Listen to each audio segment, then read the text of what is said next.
What is going on, everyone? Welcome back to the Actually Good Coffee Podcast, the show we talk about all things coffee related, all while I drink a cup of coffee. Last week, we sold 734 pounds of coffee total. For looking at the same week last year, we sold 540 pounds, almost a 200-pound increase than the year before. That's exactly where I would like to be for where I would like to end this year off of total pounds sold. So, great week. Great start to October, if I can say so. Today, I actually wanted to talk about something that I've touched on a little bit before, but I recently read an article from Daily Coffee News talking about all the reasons a cup of coffee really can be good for you. This article was written by Justin Stebbing, who is a professor of biomedical sciences, so it makes sense why this is probably one of the most clear articles written that I've seen that talks about all the different studies that prove why coffee is actually good for you in most cases rather than not. This has been a topic that's pretty popular within the past couple of years. I feel like for whatever reason, there's been this huge trend or idea that coffee is actually bad for you, when in fact there are a lot more positive benefits that you do get if you are drinking clean, specialty grade coffee. A lot of other studies that I've seen in the past also include additives that are found in coffee, like any milk or sugar or any highly processed additives that you can add into your coffee. So let's just get right into that today. There's lots of research out there to show that moderate coffee intake is linked with all sorts of benefits, as well as well-known pulses improving heart health. A daily cup of coffee even seems to be good for your brain and may help prevent mental illness. To start, coffee contains several essential nutrients beneficial to overall health. A typical 8-ounce cup of coffee provides small amounts of B vitamins. Those include riboflavin, pantothenic acid, thiamine, and niacin, as well as minerals potassium, manganese, and magnesium. The nutrients in coffee can contribute significantly to daily intake when multiple cups are consumed. So I've seen other articles talk about, in order to get some of the benefits that we're going to be talking about, you should be drinking about anywhere from 1 to 3 cups. I've also seen 3 to 5 that may be pushing it a little bit, but I would say anywhere from 1 to 3 cups of coffee, you definitely are going to be getting some of these benefits. It's also rich in antioxidants. In fact, many people, especially in the West, will probably get more antioxidants from coffee than fruit and vegetables. That one was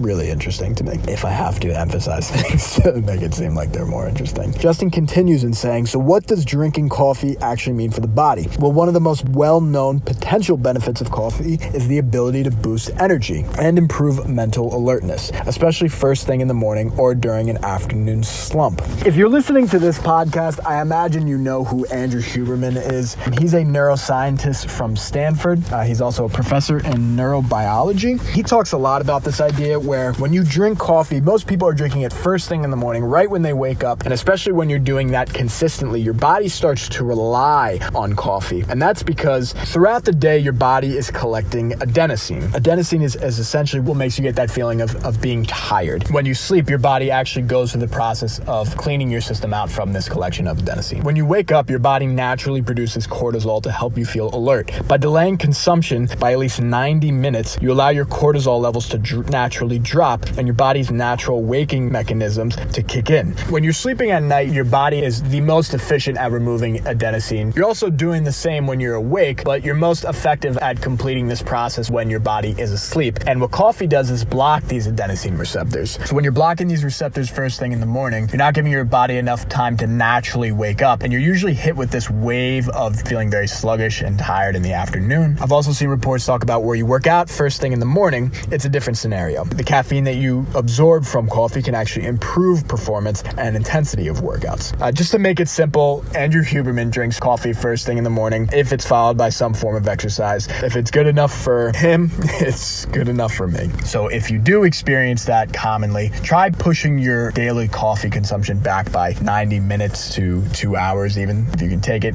But if you really just can't help it, try to just do some form of exercise after you drink your coffee first thing in the morning, and you usually won't feel that feeling of fatigue. Now let's actually go over the long-term benefits of coffee consumption. Moderate coffee consumption is associated with reduced risk of heart disease and stroke. Studies indicate that drinking 1 to 2 cups of coffee daily may lower the risk of heart failure. Additionally, coffee consumption has been linked to a lower risk of cardiovascular mortality and disease. Interestingly, even when someone has abnormal heart rhythms, coffee is not not harmful, according to recent data. That's number 1. Number 2 is type 2 diabetes. Coffee may enhance the body's ability to process glucose, reducing the risk of developing type 2 diabetes. Research has shown that people who consume more coffee have a lower likelihood of developing this condition. Number 3 is liver diseases. Coffee seems to help protect the liver. Both regular and decaffeinated coffee have been associated with healthier liver enzyme levels, and coffee drinkers have a significantly lower risk of liver cirrhosis and liver cancer. Number 4 is cancer. Coffee consumption has been linked to a reduced risk of several other types of cancer, including colorectal and womb cancers. This is crazy to me. A systematic review found that high coffee consumption is associated with an 18% lower risk of cancer. Number 5 is neurodegenerative diseases. This is probably the one that's the most well known now. Caffeine is associated with a lower risk of developing Parkinson's disease and may help those with the condition manage their movements better. Additionally, coffee consumption may reduce the risk of Alzheimer's disease and other forms of dementia. Coffee has also been known to have positive effects on mental health. Justin continues in saying, coffee consumption has been associated with a decreased risk of suicide. Research has found that people who drink 4 or more cups a day are 53% less likely to commit suicide. Research also suggests that coffee drinkers tend to live longer than non-drinkers. A large study involving over 400,000 people found that coffee consumption over a period of 12 to 13 years was linked to a lower risk of death, with the strongest effect observed at 4 to 5 cups per day. This longevity benefit could be due to the cumulative effects of coffee's protective properties against various diseases. While coffee offers numerous health benefits, it is essential to consume in moderation. It's also advisable to limit added sugars and creams to avoid unnecessary calorie intake. That's like what we were talking about in the beginning of this episode. Excessive caffeine intake can lead to negative side effects, such as jitterness, anxiety, and sleep disturbances. Some people who are especially sensitive to caffeine may need to limit their coffee intake or avoid it altogether, as even decaffeinated coffee contains caffeine. Look, again, I am not a professor of biomedical sciences or a neuroscientist like Andrew Huberman, but I've also heard a lot of people that have a sensitivity to caffeine, when looking into it a bit deeper, have found actually a sensitivity to the mold toxins that are found in a lot of commercial coffee. Just something to think about if you believe you do have a sensitivity to caffeine. Try switching your brand up that you're drinking every single day. It may actually help your body detox the mold toxins you've been ingesting from the traditional coffee that you've been consuming. Just something to think about if you do have a problem with coffee. I don't want to say that, if you start drinking 5 cups of coffee, you're going to live forever. And I think, again, like this article states, you do need to be consuming in moderation. If you do have a high tolerance for coffee, then great, you are already there.